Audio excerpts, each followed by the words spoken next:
Hello Internet, this is Scott with Scott's Garage. Welcome back to my channel. In this video, I'm doing an out-of-box review of an OBD2 scan tool. It's for Japanese, European, and American automobiles. It's made by Boltpower. I purchased it on Amazon. You can see the affiliate link below. It gets 4.6 out of 5 stars. Now, OBD stands for Onboard Diagnostics. OBD2 is for American cars after 1996, I believe.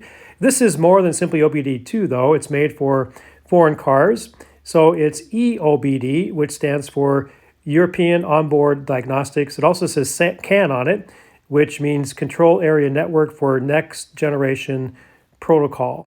Okay, let's pick it up and observe it a little bit. First thing I observe is that it's well built. It's very thick plastic. It's very sturdy.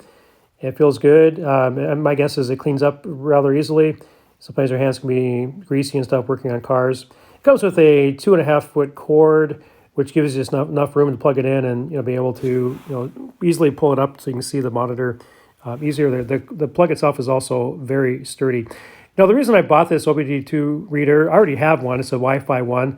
But the Wi-Fi one, you're pretty much dependent upon your phone and downloading data from time to time. This comes complete. It's all in one unit, very similar to what you would see if you went to O'Reilly's. So I just wanted to check it out.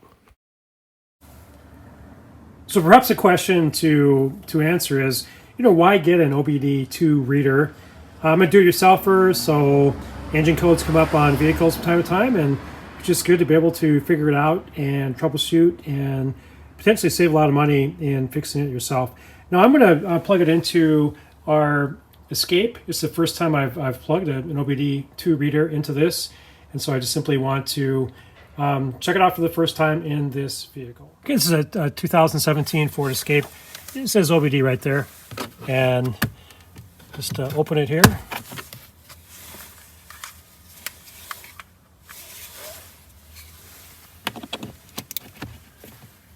Okay, it plugs in. And the first thing that's interesting to note is that the key isn't even in the ignition, yet the screen powers up, which it tells you that there is power going through the OBD port. This is common with cars, so there's power to it. Let's start it up. I'm not expecting any codes whatsoever, but I just want to see the capabilities of this particular reader. Just the function of an OBD2 reader, basically when you plug it in, it connects to one of two computers. Most cars today have two computers, a PCM, which is the powertrain control module. It controls all the sensors in your engine, keeping track of everything and adjusting fuel and all that sort of thing. But there's also the TCM, the transmission control module. Likewise, data and transmission and your drivetrain. And this OBD2 reader then is able to take that data and to put it out, to graph it and to give information on the current operations of your car. First thing we do is simply turn the key on without starting the engine.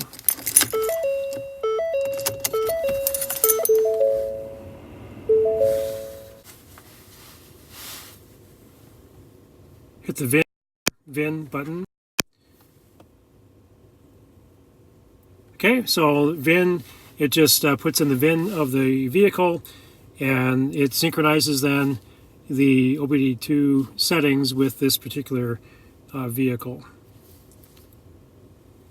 So just the buttons here, some very simple buttons. So the engine, readings from the engine as I turn it on here, if any stored codes would be listed there.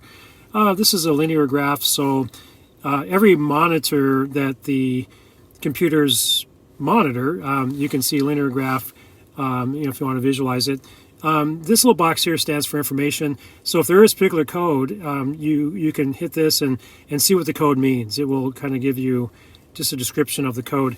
And then this is settings. So I'm going to go to the settings first of all, make sure that everything's set for English in America. So first of all, language.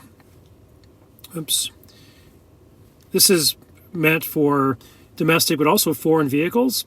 So there's a wide variety of languages here, including Italian and French. You can see them there. But default was English, which is good. Likewise, the unit of measure, make sure that's English, which it is, not metric. Okay. And in contrast, this is simply the screen. And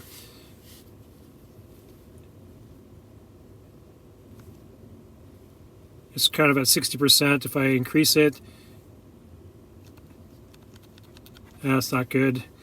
Decrease it below 60, you might have the same thing where, yeah, the best contrast is the default, which was 60%. Okay, let's start it up and see what we can find.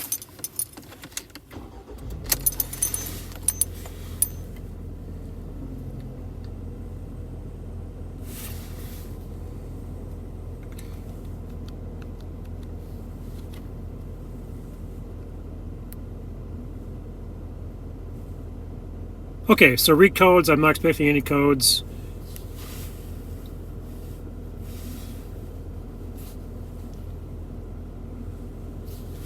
You can read that or not, but it says no codes are found. I'll zoom in on it. Yeah, you can't read that for whatever reason.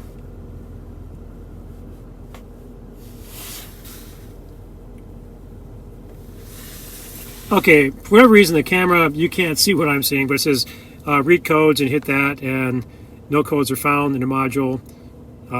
If you had codes you wanted to erase, you could easily do that. Now, number 3 says view freeze frame, and what freeze frame is basically has to do with emissions. That if you have like an O2 sensor going out, it records all the information that the engine was monitoring at the point of failure, and it's useful information to help diagnose why there would be a failure in emissions related to the fault. And the IM is also related to emissions. The IM setting, my understanding is that it'll tell you if you're going to pass emissions or not. So say you buy a vehicle, you're not sure, do you want to pay the money and then have a limited amount of time to get it to pass emissions, or do you troubleshoot yourself?